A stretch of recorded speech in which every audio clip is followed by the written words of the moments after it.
There's many times in people's lives where they feel proud for having the discipline of not quitting, having the strength to continue when something was hard, difficult, whether in the sense physically or mentally or both. And yeah, they pushed through and achieved whatever goal they had in mind. But what is less talked about is when you have the discipline and also the wisdom to not do something that part of you feels you should and you could, but another part of you is telling you should not at this point in time do that because something bad may happen. In this case, you get injured lifting something that you shouldn't be lifting at a particular time. So that's how I felt at the start of this session, which you saw the farmer's implements. I worked up to that.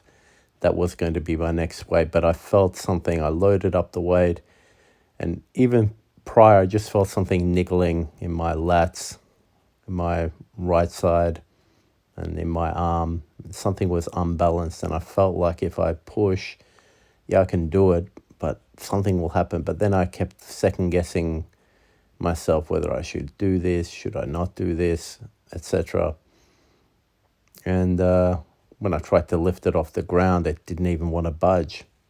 And I think the reason is because your body tries to tell you not to do something, even if you don't have the good sense not to do something, basically. So if you kind of think first and then let your ego just evaporate and just say, hang on, my body's trying to tell me something. Do not do this now. Yep, there's another day. It's not a failure if you don't do it now. You know you can lift it. You've done it before. Don't do it. Something's going to give if you push yourself. So this was that scenario, and I didn't go ahead and do the farmer's walk with the weight you see there. I called it at that point, and even though I loaded the weight, I unloaded it. So what?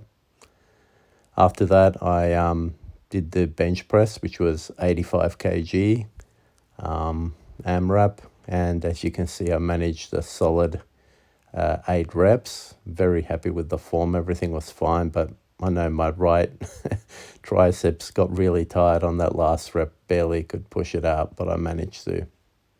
But in any case, yeah, that's just some food for thought.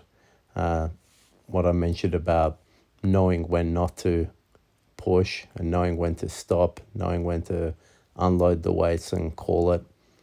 That'll save you a lot of grief and pain.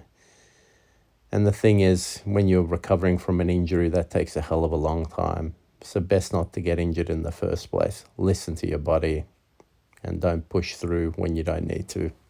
That's it for this video.